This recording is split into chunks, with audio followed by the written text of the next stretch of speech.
અને 10 દિવસ હું તો કહું છું તમે મૂર્તિ લાવો છો તે મૂર્તિ ચાઇનાના સિમેન્ટ થી બને, ખબર હશે શું કહેવાય એને? Plaster of Paris. આવડન મંડાડો. હવે આ રિવાજ પહેલેથી વર્ષો જૂનો છે. દશામાનું વ્રત કરવાનો રિવાજ આજકાલનો નહીં, વર્ષો જૂનો, વર્ષોથી પરંપરાગત હેડી આવી. બરાબર? તો પહેલા પ્લાસ્ટર ઓફ પેરિસ નતા, સિમેન્ટ પીઓપી એ કહેવાય એ નતા, એટલે મૂર્તિઓ શેની બનાવતા? આવો હોકો દયા કરો તો એ મારી દયા કરો તો એવી ને કરજો આખી દુનિયા રહી જાય જોતી.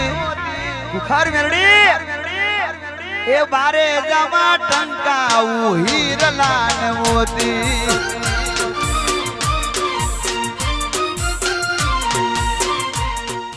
દશામાં વ્રત આવ્યો હે ને? મારે બધું ધ્યાન રાખવું પડે. કંટાળો નહીં આવતો તમને? ના આવે છે કે 2 રવિવારનું ચાર્જિંગ કરેલું ઓછું થઈ ગયું. થાય જ નહીં. હા, કોઈ વાંધો નહીં. જો મારા ભગવાને હિન્દુ ધર્મમાં એટલા બધા તહેવારો ને એટલા બધા વ્રત ને એટલા બધા ઉપવાસ મૂક્યા છે, આખું વરસ કરો તો ઓછું પડે. કેટલું બધું નહીં? ચાલુ ચૈતર મહિનો ને શ્રાવણ મહિનો ને દશામાના વ્રત, ગણપતિનું નોરતા, ચૈતરના નોરતા, દિવાળી, બેસતું વરસ, રક્ષાબંધન, ચાલુ. એ સારું છે, જેથી તમને પોતાનો ઇતિહાસ યાદ રહેશે, પોતાનો ધર્મ જાગૃત રહેશે, એકબીજાને હળી મળી રહેશે તહેવારના કારણે. જો તહેવાર ના આવતો હોય ને તો આજ કોઈ 12 મહિને કોઈ મળવા ના જાય. તો તહેવારના બોને એકબીજાને ભાવ હાલચાલ પૂછતા હોય, હળી મળી રહેતા હોય. દશામાનું વ્રત આવ્યું, કેટલા દશામાના વ્રત કર્યા આટલામાંથી કોમ્પ્યુટર કરજો ભાઈ. ભલે રામ દીકરે વધારે હોય, દીકરા ઓછા હોય, ભલે કેટલાય શંકર પાર્વતી નું વ્રત છે. નાનપણમાં તો બધી દીકરીઓ કર્યા. કે ચમ કરે કે પતિ હારો મળે, પણ તો પતિ શંકર જેવો ને રાવણ જેવો જ મળ્યો. બોલે રામ. હું નહીં કહેતી વ્રત ખોટા છે, સાચું મારા ભગવાને જે વિધાન બનાવ્યા બધું સત્ય છે, કોઈ વાત ખોટી નથી. પણ એને સમજી વિચારીને કરો ને તેનું ફળ પ્રદાન કરે. નીતિ નિયમ મુજબ કરો તો દરેક વ્રત, દરેક ઉપવાસ, દરેક દેવની કૃપા તમારી પર ફળે. પણ આ નીતિ નિયમ વગર તમે બધું અધૂરું દુનિયા કરે આપણે કરો, આ રીતે દેખાદેખી કરો છો એટલે એનું ફળ નહીં દેખાતું. દશામાનું વ્રત આવ્યું, કઈ દીકરીઓ વ્રત કરશે.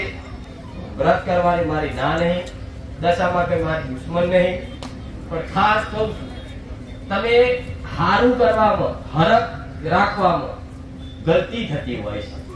બહુ હરખ રાખો ઉત્સાહમાં તો મોડું કામ થઈ જાય, ગલતી થઈ જાય. તો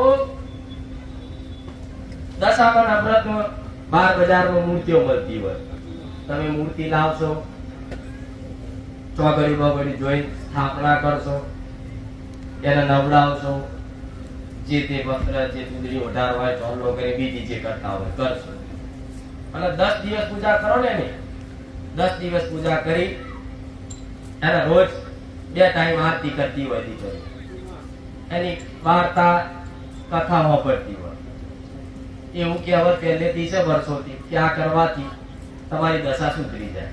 12 મહિના માનો દેવી શક્તિ દરેક હરકી, દરેક બધું કલ્યાણ, બધું ભલું કરીએ. પણ જે તમે ભાવ આલો છો તમારા ઘેર, તમારી પૂજની માતા ધારો કે ચામુંડ માતા છે, કોઈ દર તમે 2 ટાઈમ ચામુંડ માતાની આરતી ઉતારી ખાલી વિચાર કરજો. તમારી આત્મા પૂછજો, તમારી માતા પૂછજો. હું ના નહીં કહેતી હો, નકર દુનિયા મારો વિરોધ કરે. માતાજી નવી પરંપરા લાવસ, પણ ખાલી વિચાર કરજો તમારી કુળની માતાની કોઈ દાડ 2 ટાઈમ આરતી કરી છે? કોઈ દાડ તમારી કુળદેવીને કદાચ નોરતામાં થાળ ધરાયો છે? નહીં ધરાયો. આ તો દીકરીઓ 2 ટાઈમ એના ચા પીવડાવશે, આરતી કરશે, પ્રસાદ છે ફરિયા ઊંધી આખી સોસાયટી વેચવા જશે, આરતી લઈને જશે. જશે ને? ખાલી કુળદેવીના નામથી 9 નોરતા કદાચ આ દશામાનું વ્રત કરો છો, એ રીતે કરો ને, તમારું કલ્યાણ કરી નાખો.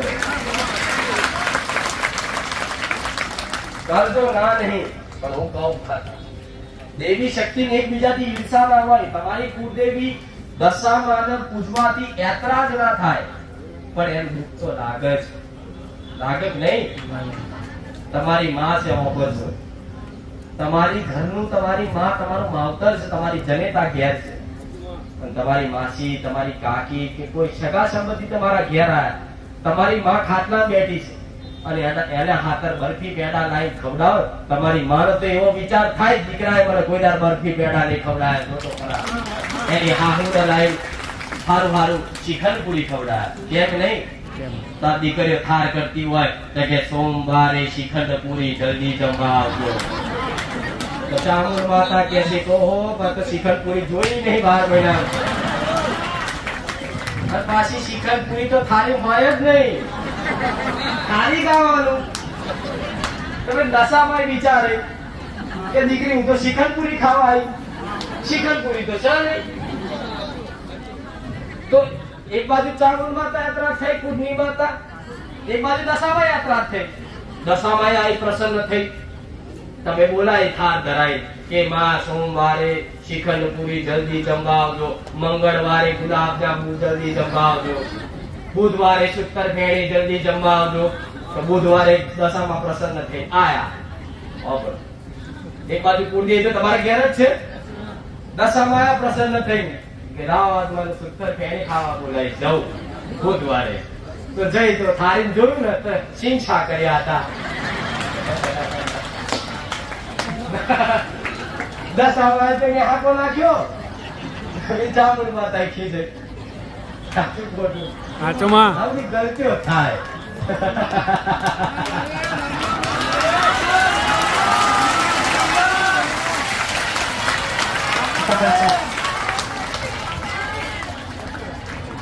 એટલે મારો કોઈ હક નહીં તમારી પર કે હું કોઈ વસ્તુ તમને બંધ કરાવી. મારી વસ્તીનો હક છે મારો. આજે મારી વસ્તીને દશામાના વ્રત નહીં કરવા દેતી હું. એક દાડો મારી વસ્તી તમારી જેમ દશામાનું વ્રત કરે, માં મારા દીકરાની મમ્મી એકબીજાનું જોઈ લાવે, આરતી કરે, કપૂરનું પાન લાવે, હોપારી લાવે, ચોલ્લા કરે, આ કરે. એક દાડો બહુચર માતા ખીજાઈ. કોઈ દર મને ચોલ્લો કર્યો છે, કોઈ દર મને થાળ ધરાયો છે, કોઈ દર મને પાણી પીવડાવ્યું સબ્જીથી. હું રિહાઈ છું કીધું એટલે તરત ખબર પડી જાય અમારી માતા રી ચડી. તો પૂછ્યું માં તમે રિહાયા છો? હું બોલી નહીં, ના બોલી ના બોલી. પછી છેલ્લે મારા દીકરાએ કીધું કે આપણી માતા બહુચર એટલે રિહાઈ છે. હું બહુચર માતા ગ્રુપ મારા બહુચર આપણી બહુચર એટલે રિહાઈ છે. તમે એની જોડે જોડે દશામાની લાઈ મૂકી બિહારી અને એના ખાસ ધરાયા, એના પાણી પીવડાયા, એના ચૂંદડી ઓઢાઈ. પણ બાજુ બહુચર બેઠી ને મને ઓમ કરી આરતી ના કરી એટલે હું માતા.